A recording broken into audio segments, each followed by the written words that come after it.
Parcel உணவில் ஊறுகாய் வைக்காத ஓட்டலுக்கு விழுப்புரம் நுகர்வோர் நீதிமன்றம் அபராதம் விதித்துள்ளது. விழுப்புரம் வழுதரெட்டி முருகன் கோவில் தெருவை சேர்ந்தவர் ஆரோக்கியசாமி. இவர் கடந்த 2022ஆம் ஆண்டு புதிய பேருந்து நிலையம் அருகில் உள்ள ஓட்டலில் 25 சாப்பாடுகளை பார்சல் வாங்கியுள்ளார்.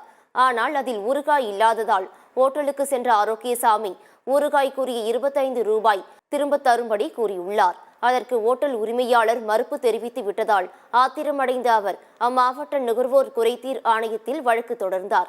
இதனை விசாரித்த ஆணையம் ஆரோக்கியசாமிக்கு ஏற்பட்ட மன உளைச்சலுக்காக 30,000 ரூபாயும், வழக்கு செலவுக்காக 5,000 ரூபாயும், ஊறுகாய் கூறிய 25 ரூபாய் ஆகியவற்றையும் சேர்த்து வழங்க உத்தரவிட்டனர்.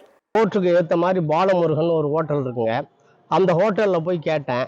அவங்க என்ன சொன்னாங்க, இங்கேயே சாப்பிட்டா ஒரு சாப்பாடு 70 ரூபான்னு சொன்னாங்க, பார்சல் சாப்பாடு 80 ரூபான்னு சொன்னாங்க. அந்த கொட்டேஷன் கொடுத்தாங்க. மொத்தம் 11 ஐட்டம்ஸ் எழுதி 11வது ஐட்டமாக ஊறுகாயை சேர்த்துருந்தாங்க. பார்சலை கொடுக்குற காலத்தில் எல்லாரும் சாப்பிட்டுட்டு மோர் போட்டு சாப்பிட்ட பிறகு ஊறுகாயை தேடினா ஊறுகாயே கிடையாது.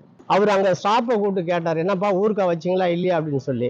அந்த ஸ்டாப் சொன்னார், ஊறுகாய் வைக்கவே இல்லைங்க, மறந்துட்டோன்ட்டாங்க. ஊறுகாய்க்கு உரிய பணம் 25 ரூபாய் நீங்கள் கொடுத்துருங்க, நான் வாங்கிக்கிறேன்னு சொன்னேன். அவர் கொடுக்க மறுத்துட்டாரு. இதனால வேண்டி எனக்கு ரொம்ப மன உளைச்சலாகிடுச்சு.